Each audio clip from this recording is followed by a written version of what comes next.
Descubrí por accidente que mi hermana llevaba 2 años fingiendo ser yo en redes para arruinarme la reputación frente a mi jefe y mi pareja.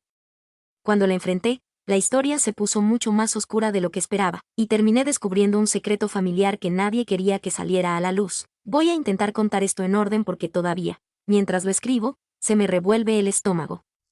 Si llegan hasta el final, van a entender por qué necesitaba sacarlo de mi cabeza y ponerlo en algún lado antes de explotar. Para que se ubiquen, tengo 29 años, trabajo como analista en una empresa de logística y hace 4 años vivo con mi pareja, Nico.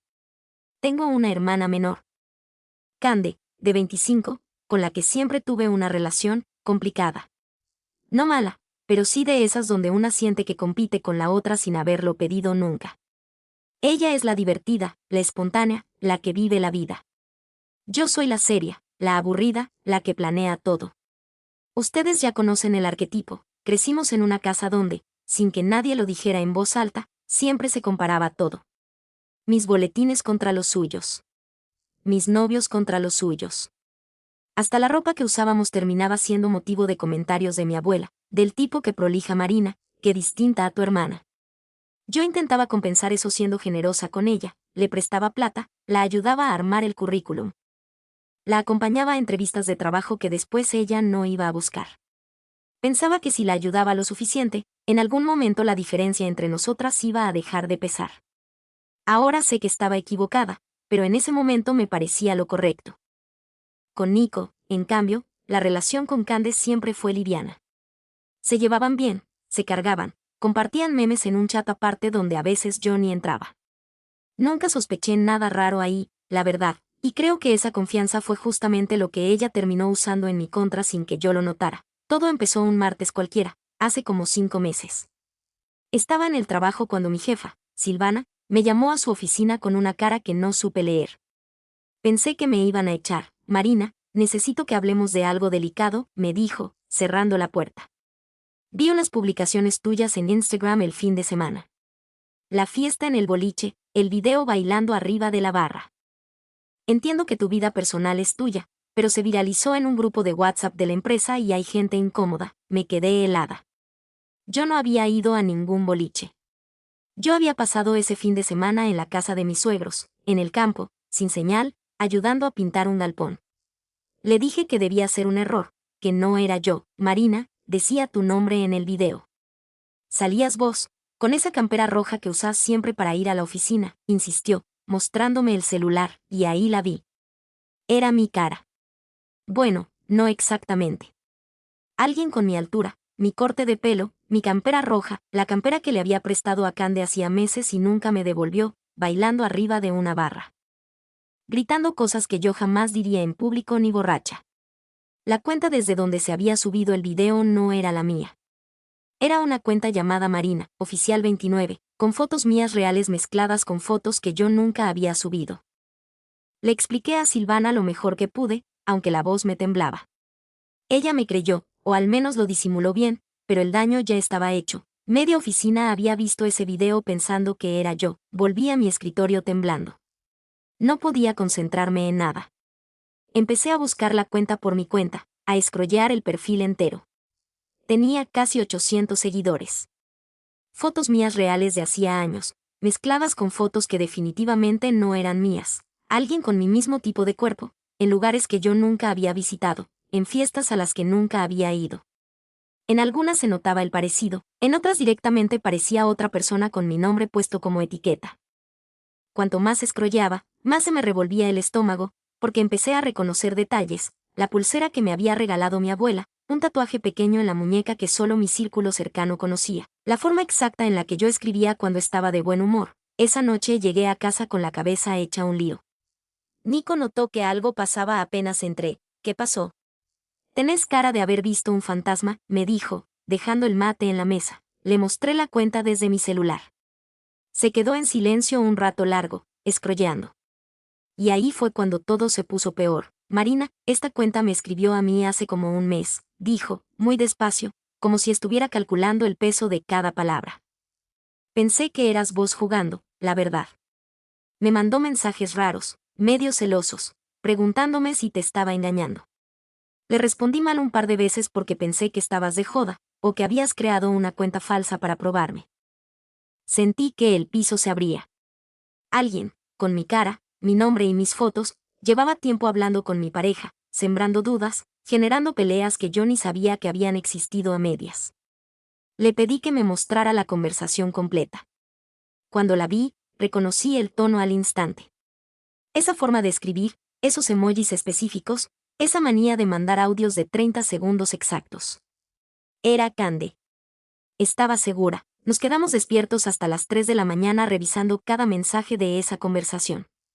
Había insinuaciones, indirectas, preguntas capciosas sobre si Nico y yo todavía dormíamos en la misma cama, comentarios sobre una supuesta amiga con la que yo me habría estado mensajeando de más.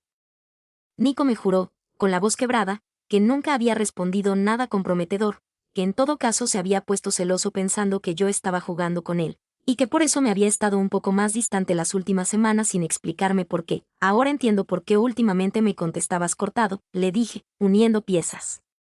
Pensé que era yo, que había hecho algo mal. No, para nada. Es que de golpe empezaste a mandarme mensajes rarísimos, según yo, preguntándome cosas que jamás me preguntarías. Y cuando te lo mencionaba en persona vos me mirabas como si no supieras de qué te hablaba. Pensé que me estaba psicopateando, la verdad, dijo él, pasándose las manos por la cara. Fue en ese momento, viendo la fecha de creación de la cuenta y cruzándola con un evento familiar, que até el último cabo. La cuenta se había creado exactamente 2 días después de una fiesta de cumpleaños de mi tía, donde Cande y yo habíamos discutido fuerte por primera vez en años, por un comentario mío sobre que ella nunca terminaba nada de lo que empezaba. Recuerdo que se había ido de living furiosa, sin despedirse. Muchos me preguntan por qué no until ahora sospeché de mi hermana antes. La respuesta corta es que confiaba en ella más de lo que debía, y porque durante meses ella actuó completamente normal conmigo, incluso me consoló cuando le conté lo del video del boliche, fingiendo indignación. Sigo escribiendo, denme un minuto, al otro día no aguanté más y la llamé. Le dije que necesitaba verla, que era urgente. Quedamos en un bar cerca de su casa. Llegó con su sonrisa de siempre, la que usa cuando sabe que hizo algo mal pero todavía no sabe si la descubrieron. ¿Qué onda? Me asustaste con el mensaje, dijo, sentándose y pidiendo un café. Puse el celular en la mesa, con la cuenta abierta. Y no dije nada. La vi cambiar de color. Cande, necesito que me digas la verdad. ¿Sos vos la de esta cuenta? Se quedó mirando la pantalla como si estuviera decidiendo si mentir valía la pena. Al final soltó un suspiro larguísimo y empezó a llorar, ahí mismo, en medio del bar. No quería que se me fuera tanto de las manos, dijo, entre lágrimas. Al principio era una joda. Hice la cuenta hace como 2 años, para reírme, para probar cómo era ser vos. Usaba fotos viejas tuyas que tenía guardadas. Después empecé a interactuar con gente, y era divertido, era como tener otra vida. Pero se me fue de tema, le pregunté por qué había involucrado a Nico, por qué le había escrito insinuando que yo lo engañaba. Ahí bajó la mirada y tardó bastante en responder. Porque estaba enojada con vos, dijo finalmente. Vos tenés todo, Mari. Tenés el trabajo estable, tenés a Nico, tenés a papá y mamá orgullosos todo el tiempo. Yo soy la que siempre está mal, la que no tiene laburo fijo, la que todavía vive con la abuela. Sentía que si te hacía quedar mal, aunque sea un poco, yo iba a sentirme mejor. Sé que suena horrible dicho en voz alta, ¿y el video del boliche? Eso me costó la cara frente a mi jefa, le pregunté, todavía sin poder creer que estuviera teniendo esa conversación. Contraté a una chica que se te parece, de esas cuentas de socias que hacen contenido para eventos. Le pagué para que se pusiera tu campera y bailara. Fue la peor decisión que tomé en mi vida, lo juro. Cuando lo subí pensé que solo lo iban a ver mis seguidores fake, no que iba a llegar a tu trabajo, dijo, con la voz cada vez más apagada. Le pregunté, casi gritando ya, cómo había conseguido tantas fotos mías privadas, fotos que yo nunca había subido a ninguna red. Se quedó en silencio unos segundos antes de responder, y esa pausa me dio mala espina. Tenía acceso a tu backup de fotos en la nube. Hace años me diste tu contraseña para que te ayudara a hacer un álbum de cumpleaños para mamá, ¿te acordás? Nunca la cambiaste, tenía razón.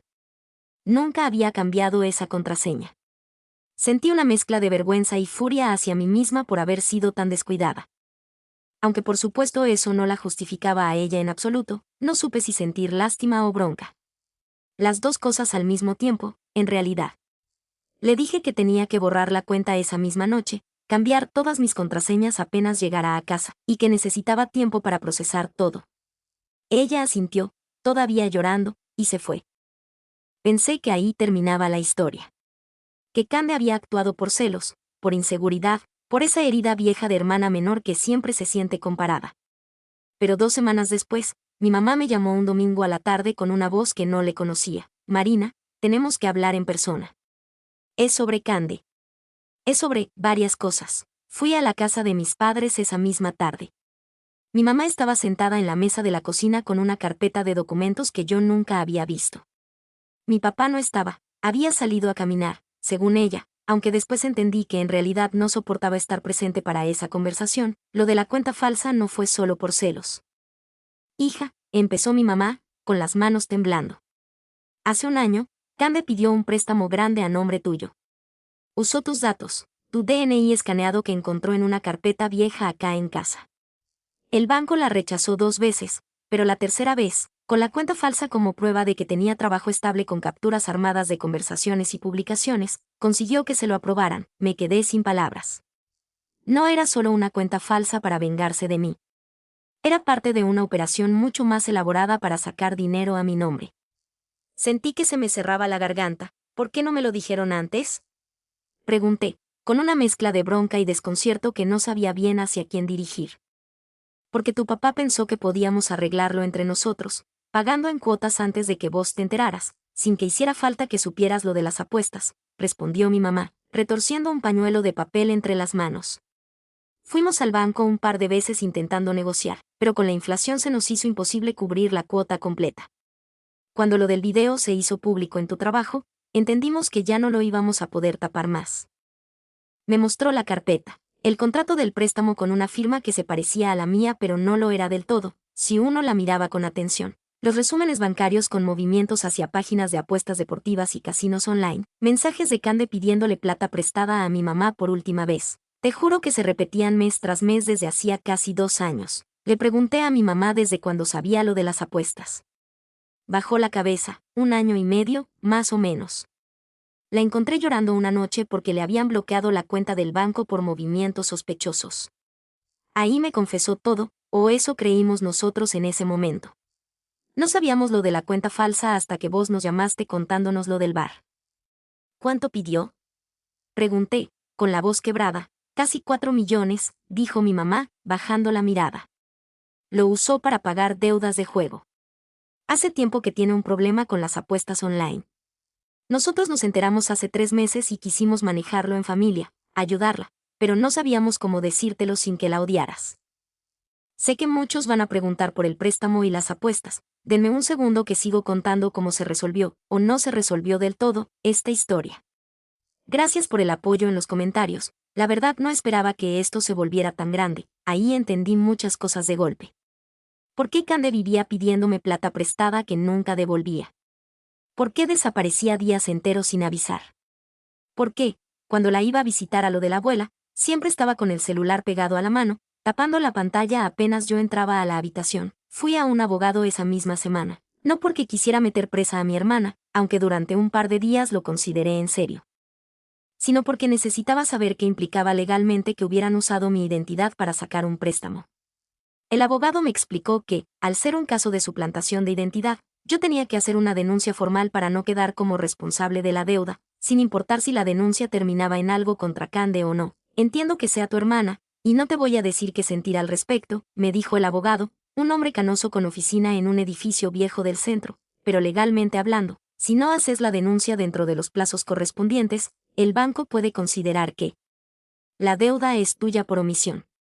No se trata solo de protegerte a vos ahora, sino de no cargar con esto los próximos 10 años.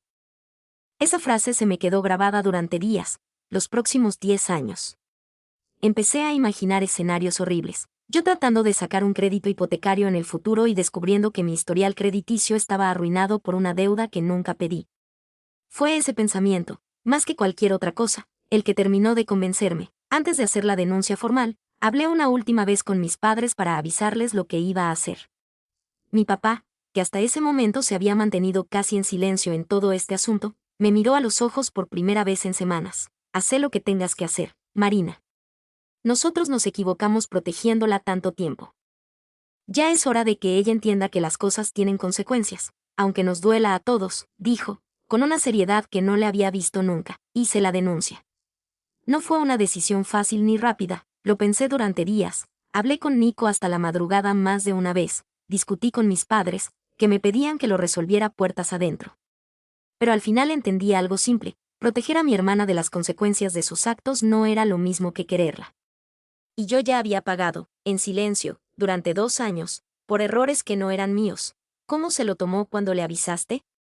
Me preguntó Nico, la noche antes de que fuera a hablar con ella por última vez. Ni idea todavía, le respondí. Pero voy a ir igual. Le debo, al menos, decírselo a la cara. Cuando le conté a Cande que había hecho la denuncia, no gritó ni lloró como esperaba. Se quedó muy quieta, mirando el piso, y después dijo algo que se me quedó grabado.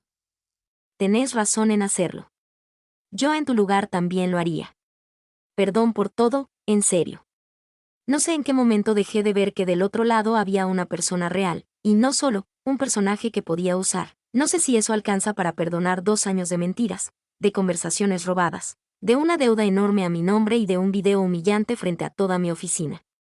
Todavía estamos en terapia familiar, cada una con su terapeuta individual y una vez al mes con una mediadora, tratando de reconstruir algo que no sé si va a volver a ser lo que era antes. La cuenta falsa ya no existe. El banco está revisando el caso. Y yo, por primera vez en mucho tiempo, siento que puedo volver a usar mi propio nombre sin que signifique otra cosa que quien realmente soy. Han pasado casi 2 meses desde que hice la primera publicación.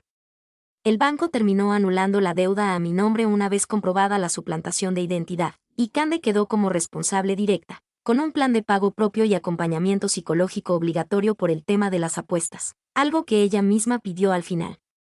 No hablamos todos los días como antes, pero la semana pasada nos juntamos a tomar un café, solas, sin nuestros padres de mediadores. No fue mágico ni se arregló todo, pero fue un primer paso real. Gracias a todos los que leyeron hasta acá y compartieron sus propias historias en los comentarios. Muchos me ayudaron más de lo que se imaginan a entender que no estaba loca ni exagerando.